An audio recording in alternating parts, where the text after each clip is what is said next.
இருப்பவன் இங்கேயே நிலைப்பதில்லை, யாரும் இதை விட்டு போனவன் திரும்பவில்லை.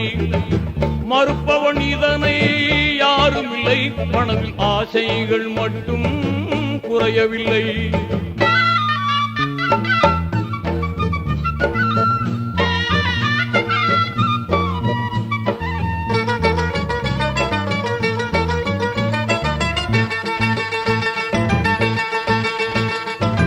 பிறந்ததும் பாங்குண்டு தொழுகை இல்லை, அவன் இறந்ததும் தொழுகைக்கு பாங்கு இல்லை. புரிந்தவன் ஆணவம் கொள்வதில்லை, இதை புரியாதவன் அறிவு தெளிவதில்லை.